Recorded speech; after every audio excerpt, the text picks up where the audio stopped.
Alright, so Oppo have very kindly given me the Oppo Reno 10x zoom edition before launch, just to have a quick test of the camera, just to see what it can do. This is a selfie camera right now. It looks pretty good actually. With a lot of Chinese phones you get like the Meiyan, which is like the beauty modes, which I don't really like, but it looks like the Oppo actually tones it down a little bit, which is good. Obviously there's no OIS on the front camera, you never get that, which is a bit of a letdown, but no phones have it. So just see how shaky it is and just see how the background is like, because it's a pretty bright day and the sky might be a little bit blown out because it's exposing from my face, but it looks pretty good. Anyway, I want to go up there and just test out this zoom camera, because I think this might be a contender to beat the P30 Pro. It's a lot cheaper and you get that awesome zoom camera as well. So let's go and have a look. Before we have a look at those sample images from the 10x zoom camera, let's have a closer look at the specs of the Oppo Reno 10x zoom edition. You get a 6.6-inch completely bezel-less display on that one. No notches whatsoever. You also get the best chip out there for Android at the moment in the Snapdragon 855, 6 or 8 gigs of RAM, Type-C USB connector, a huge 4000 mAh battery, and an under-screen fingerprint sensor as well. This phone looks incredible value for money. Having said that, how does this one match up to the P30 from Huawei? The main feature of both of these lines from Huawei on Oppo is that new zoom camera. The cameras on the back of the Reno are very similar to the P30 series, and actually, considering how much zoom you get out of the Reno, it's probably better to compare this to the P30 Pro. Both the Reno and the P30 Pro have that triple camera setup, ultra wide angle camera, the main camera, and that periscope camera as Huawei calls it, that zoom camera at the bottom there. You can see both phones are using that rectangle shape for the camera there. Actually, the technology inside both of these phones is the same, but something the Reno has over both of those phones is that huge AMOLED bezel-less display and the Snapdragon 855 processor, meaning it's going to be a beast for gaming as well. Alright, so this is just a little test of the front camera. This will obviously have much better stabilization on there. Now we're on 1x zoom here. Now I've been told that you can't do Chao Guangzhou, which is ultra wide, on video, which I didn't know about. So you can do, let's see, you can do 1x zoom, you can do 2x zoom just by pressing the button, and back to 1x, 2x. If you hold the button down, we can go in here, 2x, 3x zoom, 4x zoom, 5x zoom. This is up to 7x, 10x zoom for video. So just have a look. 10x zoom for video. Now on the screen, it looks a little bit blurry. Maybe 10x zoom is just pushing it a little bit. So let's go back to 5x zoom here, looking a lot better. And if we just go back, 2x zoom here, and then back to 1x zoom. Very easy, you just press the middle button and you have a slider like that. I would say that on the screen it looks more blurry than the P30 Pro, but we'll have to see when we get it in to see what the video is like. So how do you use this camera when you're zooming in? We've just got photo here. You see you go from 1x to 2x zoom, and then it takes you all the way in to 6x zoom. The camera actually still looks fairly steady, which is a very good thing. Then it goes into 10x zoom. You can see how far away those balloons are in the background there of the video. You can also go right out to the ultra wide camera.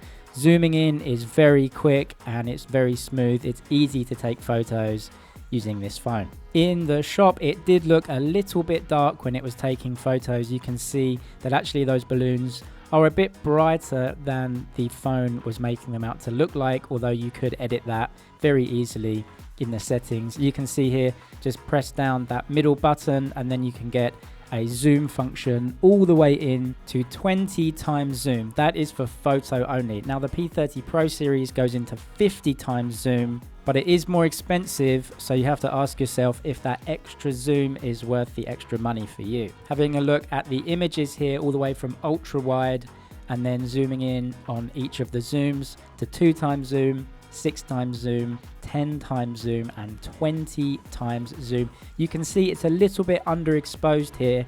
I would actually have to just press the screen and change the exposure a bit because these were a little bit underexposed. Right, I'm just using the back camera on there, and you probably might notice it's quite close to me because you can't do ultra wide on video, which I guess they're just saving the ultra wide for photos. But what I really like about the P30 Pro is that you can take ultra wide video, so vlogging is really easy because you can just turn the phone round and you can't see yourself, but you can be pretty sure that you're in the shot. Whereas this one, I'm not sure, you could be getting half of my face, or I'm not really sure. So anyway, we climbed up here and let's test out the ultra wide camera all the way into zoom and see what we're getting. This is the ultra wide camera on the 10 times zoom edition. Great clarity, great colors on here. The sky looks a little bit blown out. Then we're going on to the main camera. This is just 1 times zoom. The normal main camera images again look very good and have good color reproduction.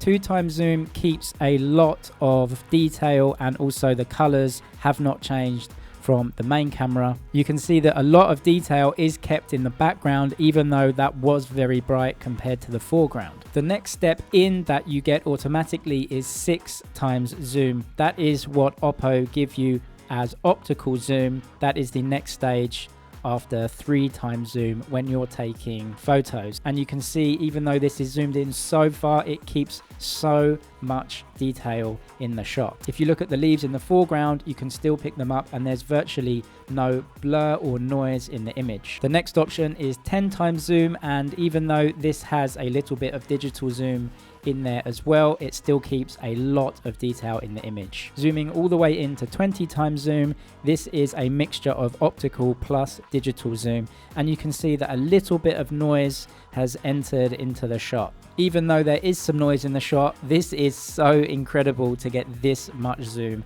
out of a smartphone camera.